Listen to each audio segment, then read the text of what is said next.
I'm Richard Piet. Welcome back to the BC City Connection Podcast, the official podcast from City Hall in Battle Creek, Michigan. Today, we're checking in with the Department of Public Works Environmental Office. We have a lot to talk about. Patty Hoch-Melluish is here, Environmental and Storm Services Manager. Hello, Patty. Hello. And we have a special guest who's with us today. I'll let you make the introduction. Hi, my name is Megan Bertucci. I am the new Environmental Program Coordinator for the city. I just started back in April. I'm excited to be here.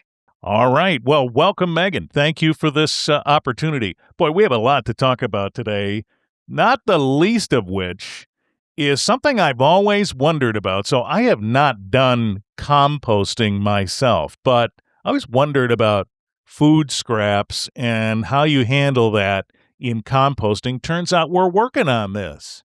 We are. We're really excited. We recently received a grant from the Michigan Recycling Coalition to do a pilot program for food scrap compost. So we're going to be having bins around the city. There's going to be 8 bins at 4 different locations. So they'll be open to residents to bring food scraps. Things like bones and things like that are hard to recycle in a backyard compost are also accepted, which is awesome. The bins will be picked up weekly by a company called My Green Michigan and will be brought to a commercial composting facility in Lansing. And we're hoping to help reduce some of the food scraps going into the landfill, things like that. And we're really excited about this program. It'll last about 6 months. Very interesting. So how do we bring them? What should we put them in? So that's actually up to you. So we've heard a couple things what works for people. A lot of people have like a bucket on their counter, and that's what works for them. Other people we've heard, they don't like that. They want to make sure there's nothing smelly. So stick it in like a Ziploc bag and stick food scraps in their freezer. So it's just like a frozen brick of food scraps. And what they'll do is you want to make sure you're not throwing the Ziploc bag in the bins. But as long as it's just the food scraps going in, you can bring that bag home, wash it, and reuse it for food scraps as long as the bag's still holding up for you. So bins, bags, whatever you want to bring it in, as long as only the food scraps are going in the bin. This is considered a pilot project. What does that mean? We have a 6-month trial just to see if it works and our residents are enjoying it and it's a benefit to the community. Our goal is that this is a great option for people and that we can continue to utilize this program after our pilots. This is just kind of a trial period, seeing if it works, seeing if we like it, and seeing kind of working out the kinks of it a little bit before we take it on full time. So next, farmers markets. This is a great thing for the summer, and folks feel connected to their local growers. So the city, our environmental team has gone out. We didn't do it last year, but for many years now, we've been doing informational booth at the Battle Creek Farmers Market. Megan and our intern Angela were out a couple weeks ago and talked about stormwater. And I'm going to be out with our intern next Wednesday talking about our water conservation and protecting our drinking water source. So we always have prizes and information if you stop by.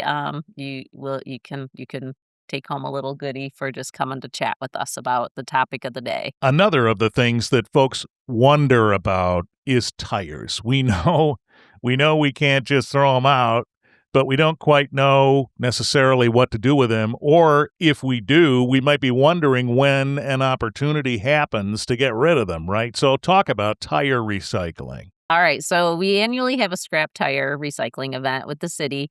We're scheduling. We don't have the date set in stone yet, but it will likely be in September. So watch the city webpage. We'll also try and get some information out in the shopper. It's actually a state requirement that you can't travel with more than 10 tires at a time. So we're limiting each individual's visit to 10 tires. And so it's going to be a little different this year. We're going to try and have people register in advance just so we know how many tires to expect. So we know how many we can get in the trailer and don't exceed our capacity. So be looking out for that, or give us a call if you need more details on scrap tire recycling. Well, this makes a lot of sense. We don't want someone with a mountain of tires piled in the back of their truck or something, which is a safety concern. So 10 tires or less. But this is an important thing. We want to make sure we get rid of these appropriately, what happens to them? They probably end up in a recycling center somehow. Well, typically what they've been doing, the tire recyclers chip it up and they can use it for playgrounds, or there's been some research into trying to put them back into road surfaces. So that's, I can't speak to what they're all doing right now, but it's getting put to a different use then. Yeah, that makes you feel a lot better when, It does. things like that are happening. And when they're out just in the community too, they can be harboring a lot of mosquitoes in them too with the it collects water and mosquito breeding grounds. So that's another safety hazard too. Yeah, you don't want to get bit up Yes. out there. So That's right. We do not want that. Here's another thing that people often need guidance on, and that is what we're supposed to do with our styrofoam, right? We know we shouldn't throw it away, but we also know most curbside recycling doesn't take it. So what do we do about that? typically, the Department of Public Works, we have a spring styrofoam recycling and a fall, and we're planning this one again. We don't have the date set in stone, but we're targeting October. We work with Dart Container out of Mason, Michigan. They're the ones that they make solo cups, and they Yes. provide free recycling for us. So all we have to do is collect it. They bring a trailer down for us, drop it off, pick it up full of styrofoam, and they turn it into what they turn it into is a lot of they use it for like building materials, crown molding, baseboards, and picture frames. So, Okay. yeah. Well, that's great to know, too. There's something called Crazy for the Kazoo, crazy with a K, taking a little liberty with the spelling there. Explain what that's about. It started out as a watershed-wide initiative, and we will have different activities. It's been a lot of trash cleanup along the linear path. We've had tree planting. We've had rain garden maintenance. So we're trying to determine what our needs are for this year, but we usually get about 150 folks out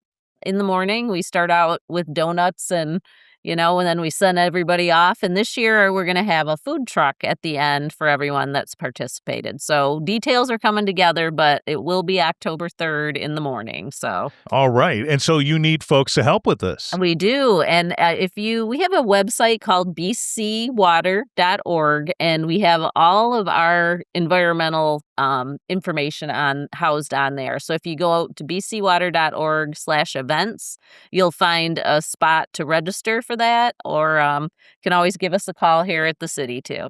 269-966-3355, and I'm extension 1878. I'm 1889. Okay. So Crazy for the Kazoo, obviously the Kalamazoo River is what we're talking about. But obviously near it is also the focus, which these folks who are volunteering to help will have a great opportunity to give back to their community and help out with this effort, Crazy for the Kazoo, in October.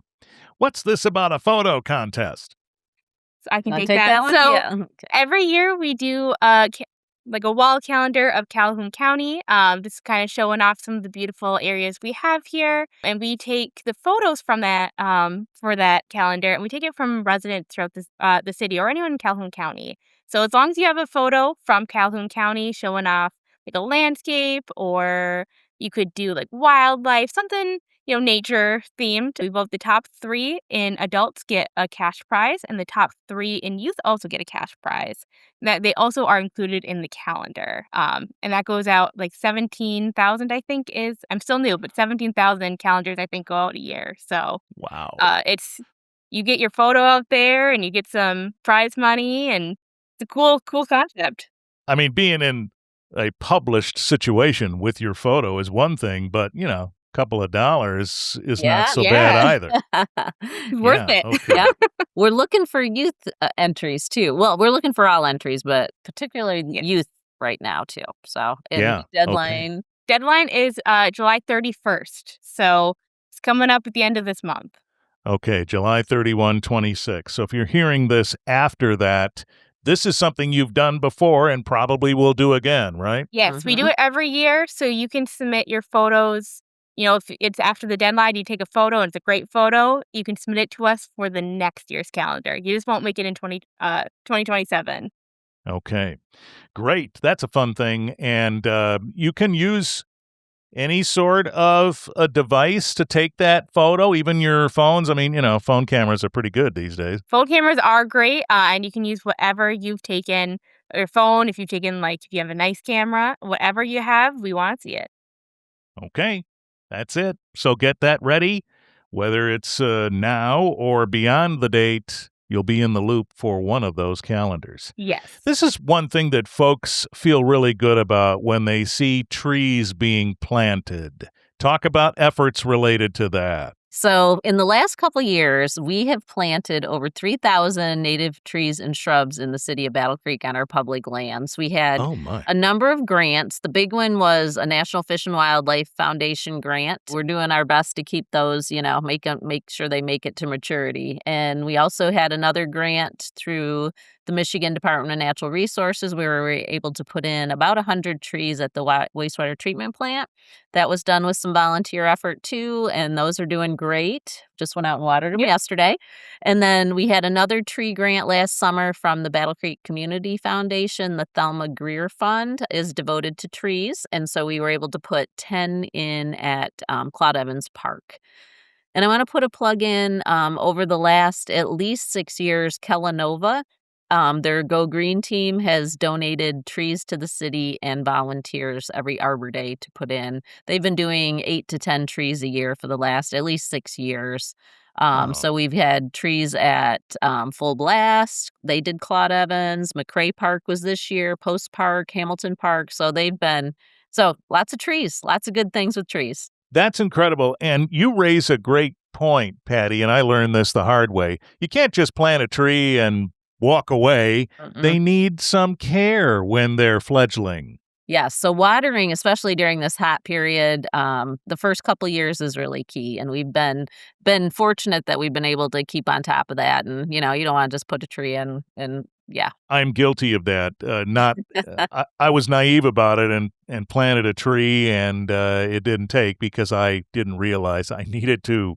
It's kind of like your household plants. You got to talk to them and put some water on them. What a list. Okay, so we've been a lot of busy. things. Yes. We've got a lot going on.